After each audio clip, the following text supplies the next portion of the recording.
Bismillahirrahmanirrahim. Sekarang kita memasuki kaidah kedua dari 10 kaidah penyucian jiwa. Kaidah kedua ini adalah doa adalah kunci penyucian jiwa.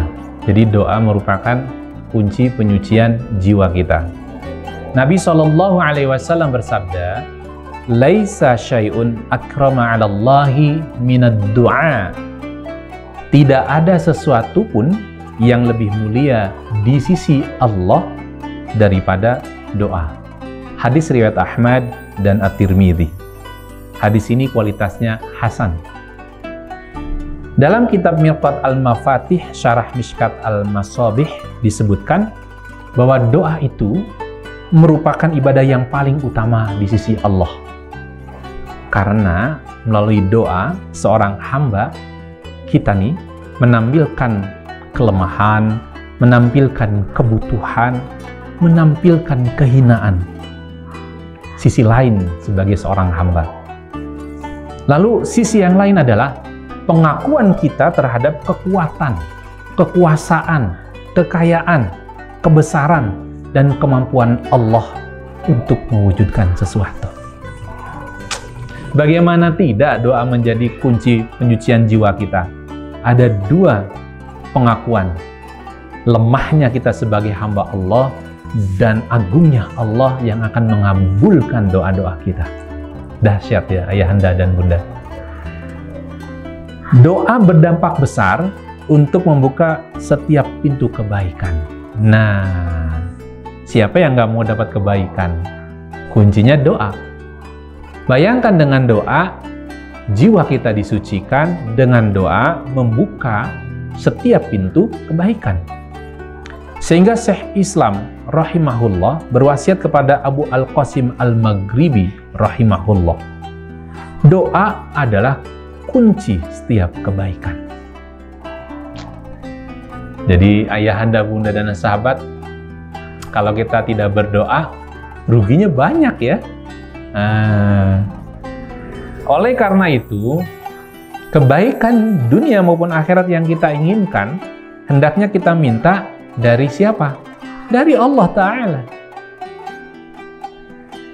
Dengan bersandar ya pada Allah dalam meraih dan mewujudkannya. Jadi kita berdoa kepada Allah minta kebaikan dunia saat kita melakukan amal, nah tentunya amal soleh ya. Kita bersandarnya kepada siapa? Kepada Allah. Saat kita meraih dan mewujudkannya. Allahu Akbar. Ternyata disitulah doa. Umar bin Khattab radhiyallahu anhu berkata, "Sungguh aku tidak mementingkan tentang kapan satu doa dikabulkan. Justru yang terpenting bagiku," kata Umar, "adalah bagaimana aku dapat memanjatkan doa. Apabila aku diberi ilham, taufik agar bisa berdoa, maka sungguh pengabulan doa akan menyertainya." Hadis riwayat Tirmidzi dan Ibnu Majah. Ayahanda, bunda, dan sahabat, dalam hal penyucian jiwa, Nabi kita Muhammad SAW mengajarkan sebuah doa. Nah, mudah-mudahan nanti doanya bisa kita hafalkan ya. Allahumma ati nafsi taqwaha wa zakkiha anta khairun man zakkaha anta waliyuha wa maulaha. Ya Allah, berikanlah diriku ketakwaan, sucikanlah, karena Engkau adalah sebaik-baik zat yang mensucikannya. Engkaulah yang menguasai, Engkaulah yang menjaganya. Hadis riwayat Muslim.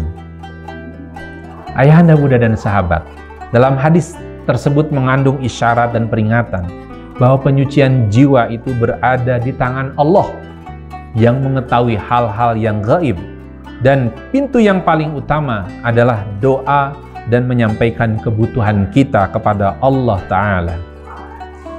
Ayahanda, bunda, dan sahabat, ketika kita memfokuskan hati, jujur dengan kebutuhan dan kekurangan, kuat harapnya dengan tidak tergesa-gesa, ingin dikabulkan, mencari waktu-waktu utama untuk berdoa, maka hampir mustahil doa kita tertolak.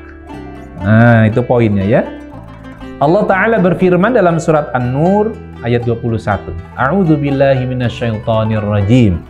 Walaula fadlullahi 'alaikum wa rahmatuhu ma zaka minkum min ahadin abada walakinnallaha yuzakki may yasha. Sekiranya tidaklah karena karunia Allah dan rahmatnya kepada kamu sekalian, niscaya tidak seorang pun dari kamu bersih dari perbuatan-perbuatan keji dan mungkar itu selama-lamanya. Tetapi Allah membersihkan siapa yang dikehendakinya. Tuh kan, makin paham kita sekarang. Setelah kita bertauhid, merealisasikan tauhid kita, kaidah yang kedua adalah berdoa. Minta kita disucikan oleh Allah Subhanahu wa Ta'ala jiwa dan amal soleh kita. Ibnu Abbas radhiyallahu anhu ketika menafsirkan ayat ini berkata, tidak ada seorang makhluk pun yang dapat memberikan hidayah berupa kebaikan yang bermanfaat untuk dirinya sendiri, dan tidak pula menjauhi sesuatu berupa kejelekan yang dia cegah dari dirinya sendiri. Hidayah, iman, dan kebaikan semuanya ada di tangan Allah semata. Hal ini adalah pintu terbesar yang mesti dilalui dalam penyucian jiwa. Barang siapa mengetahui bahwa kebaikan, kesucian, dan keteguhan jiwanya berada di tangan Allah, pasti dia akan bersandar kepadanya, meminta dengan berdoa sambil berharap meraih kesucian, keselamatan, dan keberuntungan jiwanya di dunia juga di akhirat. Demikian kaidah kedua tentang doa sebagai hal yang utama untuk penyucian jiwa kita. Semoga bermanfaat.